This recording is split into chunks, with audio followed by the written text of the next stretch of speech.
In the long history of strange disappearances, some stories become more than just cold cases. They really do. They become legends. Today, in our second Bennington Triangle case, we're diving into one of the most bizarre and inexplicable disappearances ever. The story of a college student whose disappearance gave birth to a haunting American myth.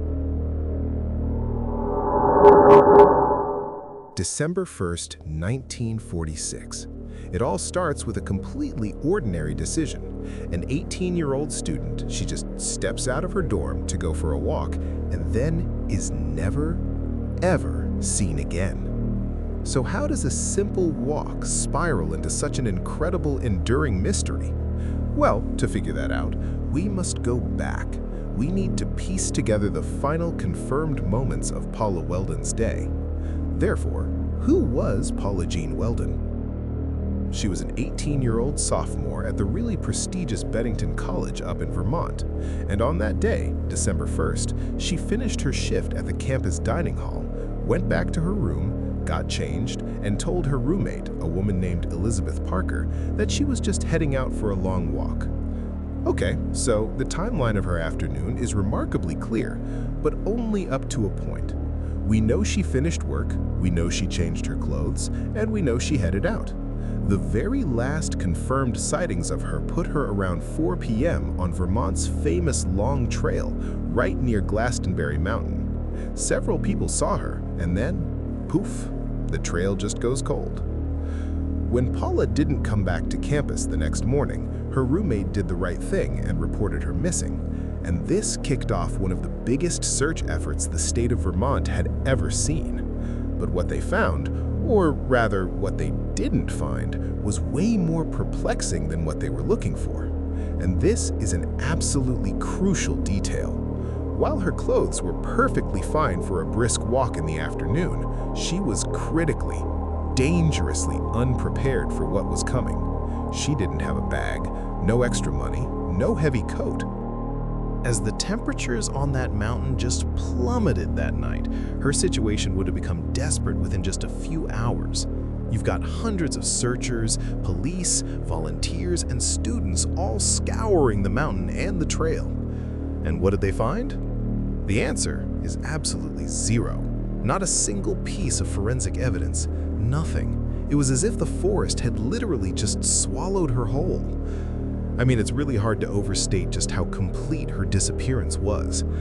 They found no body, which is strange enough on its own, but they also found none of her stuff. Not a single clear footprint that they could attribute to her. No torn bits of clothing, no sign of any kind of struggle. It was as if she just evaporated. When a physical trail goes this cold, I mean completely frozen, the police have no choice. They must start looking at people. And in Paula's case, the leads that started to pop up were, frankly, truly bizarre.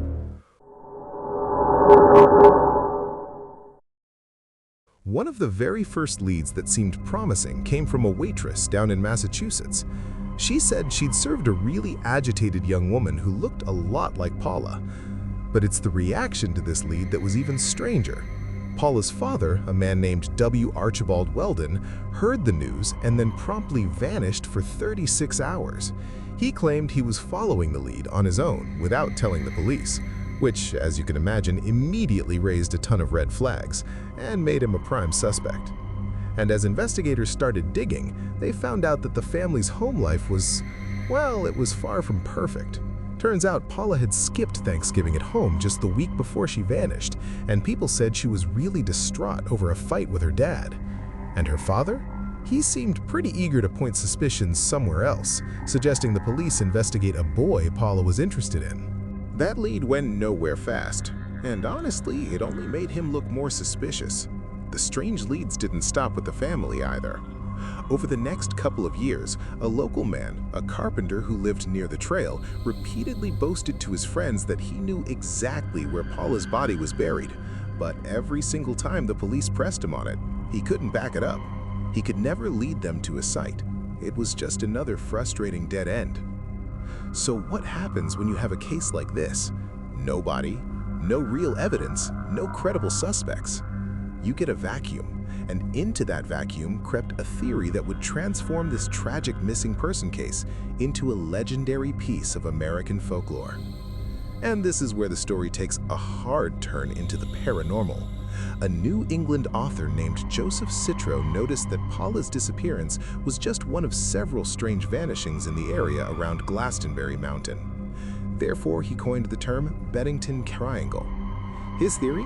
That the whole region has this unique energy that attracts visitors from outer space, and that maybe, just maybe, Paula wasn't a victim of foul play at all. She was abducted. This leaves us with two completely different worlds of explanation for what happened to Paula Welden.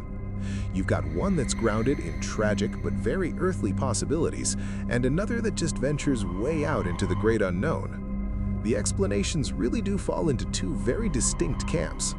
So on one side, you have the rational theories. She just got lost and tragically died from the freezing temperatures. Or, given her troubles at home, maybe she ran away to start a new life. Or the darkest possibility, of course, is foul play. But then on the other side, you have the folklore. Alien abduction. Maybe she was the victim of some kind of space-time portal, or was just taken by some mysterious force inside the Bennington Triangle. After more than 75 years, after massive searches, after endless speculation, the official status of the case is the same: unsolved. In fact, the initial search was handled so badly, there was so much confusion and no central police agency that it directly led to the creation of the Vermont State Police. A whole police force was born from this case. And that just leaves us with the same haunting question that has echoed through the decades. What really happened out on that trail? Was this a tragic accident, a cold-blooded crime, or does the truth lie in a realm that's way beyond our normal understanding? The mystery of Paula Welden and the Bennington Triangle persists.